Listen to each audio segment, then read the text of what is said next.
नमस्कार दोस्तों, मैं मनीष शास्त्री फिर से स्वागत करता हूं आपका अपने चैनल पर। तो दोस्तों, आज हम बात करने जा रहे हैं एक बहुत ही ज्योतिष में बहुत ही इंपॉर्टेंट टॉपिक होता है मांगलिक दोष।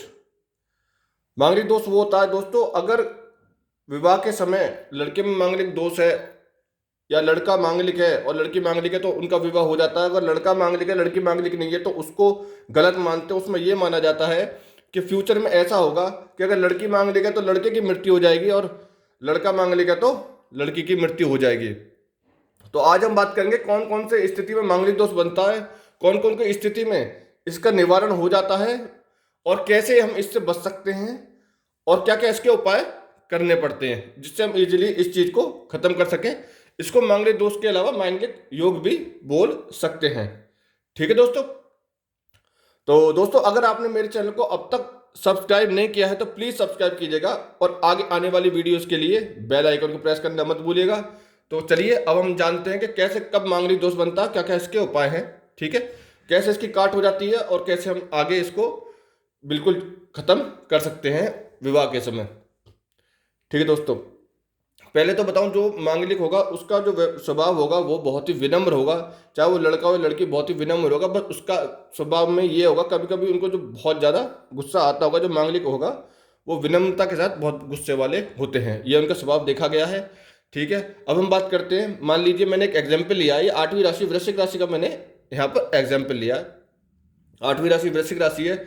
तो राशि ऐसे होगी 8, 9, 10, 11, 12, 1, 2, 3, 4, 5, 6, 7, ये राशियां हैं। ठीक है दोस्तों, ये वृश्चिक राशि का एग्जाम्पल है। इसमें कोई भी राशि हो सकती है।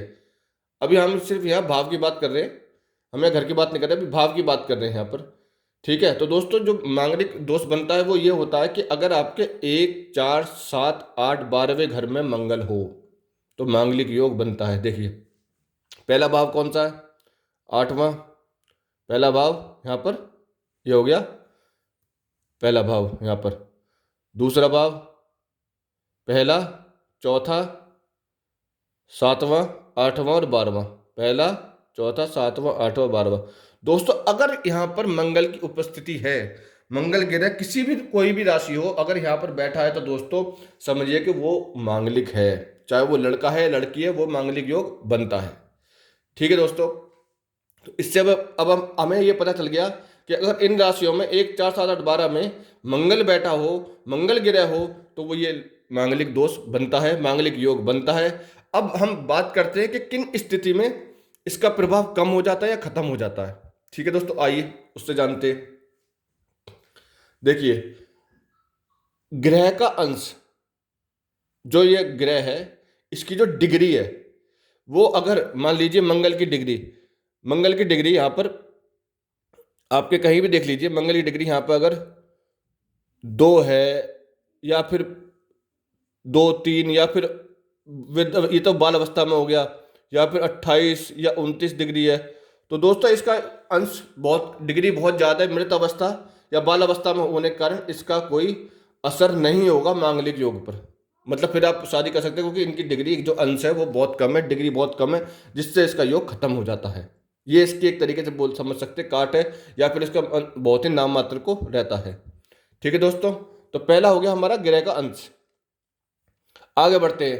अब हम जानते हैं कि दूसरे स्थिति में सूर्य से अस्त। देखिए, मंगल यहां पर है, मंगल यहां पर है, मंगल की डिग्री है यहां पर 12। ठीक है, यही सूर्य बैठा है साथ में, सूर्य से युक्ति है, सूर्य की डिग्री है 15, तो सूर्य से मंगल अस्त हो गया। ठीक है, तो उस स्थिति में सूर्य से अस्त होने के बाद मंगल, तो यहां पर ये मांगलिक दोष खत्म, मांगलिक योग खत्म हो जाता है। ठीक है दोस्तों, मांगलिक दोष खत्म हो जाता है। तो सूर्य से अस्त होने के कारण ये खत्म हो जाता है। अब सूर्य, आप यहाँ बैठा हो या सूर्य यहाँ बैठा हो, सूर्य यहाँ बैठा हो, सूर्य यहाँ बैठा हो, मंगल के साथ बैठा हो, तो दोस्तों उससे अगर ये अस्त हो गया या एक घर आगे पीछे और मंगल अस्त हो गया सूर्य से, तो दोस्तों फिर इस स्थिति में मांगलिक दोष खत्म हो जाता है। ठीक है दोस्तों, अब बात करते हैं सप्तमेश से वास्ता। सप्तमेश कौन हो गए? आपके 7वें राशि के जो ग्रह होंगे। अब देखिए, यहाँ पर दूसरी राशि है, वृषभ राशि है, इसके जो स्वामी शुक्र हैं। अभी हम एग्जाम्पल लेते हैं। अब यहाँ पर कोई भी राशि हो सकती थी, उसके जो स्वामी यहाँ पर बैठते, चंद्रमा होते, बृहस्पति होते, गुरु होते, कोई भी होते, तो दोस्तों उस स्थिति में अब मंगल यहाँ बैठे सप्तमेश में, तो सप्तमे से यहाँ पर शुक्र हुए और सातवें घर में बैठे मंगल। अब यहाँ पर इनका शुक्र से वास्ता हो गया, शुक्र भी यहाँ पर आके बैठ गया।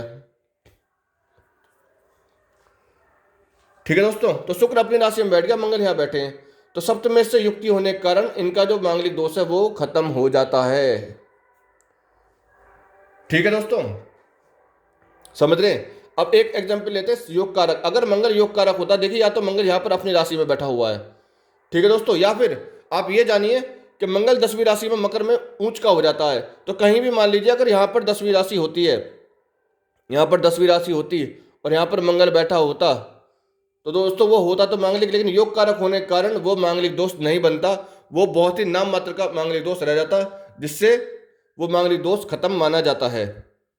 ठीक है दोस्तों, अगर मान लीजिए यहाँ पर कोई 10वीं राशि होती, यहाँ पर आप बात करें, यहाँ पर 7वीं ऐसा होता है, ये 7वां घर यहाँ होता, 8 9 10 11 12 1 2 3 4 5 6, उस स्थिति में दोस्तों ये हो गया 10वां घर।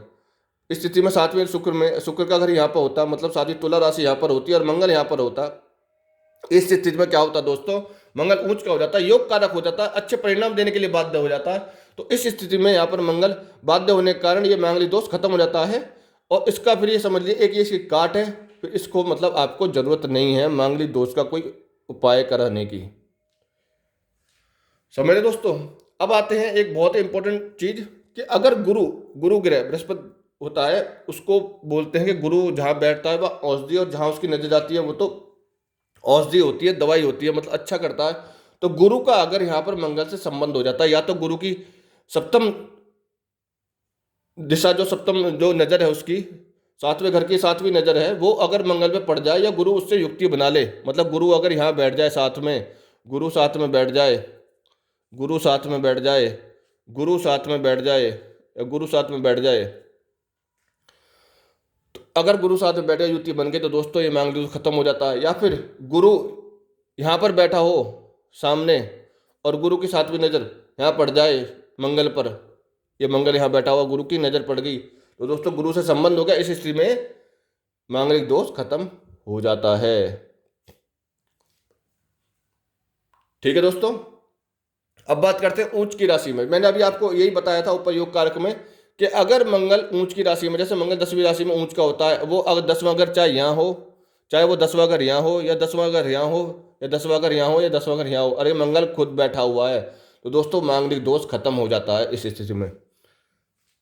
ठीक है दोस्तों, तो ऊंच की राशि में अगर मंगल खुद बैठा हो तो मांगलिक दोष खत्म हो जाता है। स्वयं की राशि में बैठा हो, स्वयं की राशि होगी पहली राशि मंगल की होगी, मंगल स्वयं की राशि में यहाँ के बैठ गया, पहली राशि अरे 8वीं राशि, पहली 8वीं में मंगल खुद बैठा हुआ है, पहली और 8वीं में मंगल खुद बैठा हुआ है, अगर यहाँ पहली और 8वीं हुई किसी भी घर में और मंगल खुद बैठा हुआ है तो दोस्तों मांगलिक दोष खत्म हो जाएगा स्वयं की राशि में। खत्म इन द सेंस ये बिल्कुल खत्म नहीं होगा, लेकिन ये बहुत ही नाम मात्र का रह जाएगा इसमें, तो इसके थोड़ा सा उपाय करने के बाद इसकी काट हो जाएगी, कोई इसमें दिक्कत नहीं है। अब आते हैं आगे बढ़ते हैं, ये तो हो गया आपके भाव की बात, आपके घर की बात, आपके लगन की बात। अब हम बात करते हैं कि शादी के टाइम अगर लड़के लड़की के गुण 27 से ज़्यादा मिल रहे हैं, 27 गुण से ज़्यादा मिल रहे हैं, मतलब 28 30 32 34 36, अगर ये गुण मिल रहे हैं तो दोस्तों उस स्थिति में मांगलिक दोष खत्म हो जाता है। ठीक है दोस्तों, उस स्थिति में मांगलिक दोष खत्म हो जाता है। इसके अलावा अगर जिसको मांगलिक दोष है, जिसकी कुंडली में मांगलिक दोष है या मांगलिक योग है और 28 साल के बाद वो विवाह करता है, तो दोस्तों इसका जो क्षण होता है, इसका जो दोष होता है वो ये समझिए कि एक बहुत ही मामूली सा रहता है, मगर अगर 100% है तो वो दोष उस टाइम तक सिर्फ 15-20% का रहता है। तो उसके उपाय से, थोड़े से उपाय कर लेने से ये विवाह में कोई दिक्कत नहीं होती, कोई प्रॉब्लम नहीं होती, बाद में कोई परेशानी नहीं आती। ठीक है दोस्तों, तो अब हम जानते हैं कि अगर मांगलिक दोष फिर भी, अगर मांगलिक दोष आपके इन सब ये चीज़ें आपकी कुंडली में नहीं है, क्योंकि कुंडली में ये मानिए 100 में से 30% लोगों की कुंडली में मांगलिक दोष देखा गया है। अब 30% में से अब ये मानिए कि सिर्फ 10 या 12% लोग होते हैं जिनमें ये प्रॉब्लम नहीं रहती, मतलब वो पूरी तरह मांगलिक रहते हैं। जिसमें ये उनको न ग्रह का अंश मिलता है, उन्हें ना सूर्य से अस्त होता है उनका मंगल, ना सप्तमी से उनका वास्ता होता है, ना योग कारक होते, ना गुरु से संबंध होता है, ना उच्च की राशि होती है, ना स्वयं की राशि में होते, ना 27 से ज्यादा गुण होते, ना 28 साल के बाद 28 साल से पहले उनका विवाह होता। तो उस स्थिति में वो मांगलिक रह जाते हैं। उस स्थिति में क्या करते हैं दोस्तों, एक घट विवाह होता है। कोई भी जातक हो, लड़का हो या लड़की हो, अगर उसको शादी करनी से घट विवाह होगा, पेड़ से तुलसी से शादी होती है, पूरी तरह उसी तरीके से शादी होगी, पूरे उसी प्रारूप में शादी होगी जिस तरीके से उसकी स्वयं की लड़के शादी होती है, उसी तरीके से वो शादी होगी, उसी सारा प्रोसीजर वही फॉलो होगा। ठीक है दोस्तों, उस तरीके से शादी करके उस मंगल दोष को खत्म किया जा सकता है। इसके साथ साथ जो भी मांगलिक हैं उन लोगों को हनुमान चालीसा, हनुमान जी की पूजा करनी चाहिए, जिससे उनका गुस्सा शांत रहेगा और मन काबू में रहेगा। ठीक है दोस्तों, तो आज के लिए इतना ही दोस्तों। अगर वीडियो पसंद आई हो तो प्लीज़ लाइक कीजिएगा और शेयर करना मत भूलिएगा। धन्यवाद।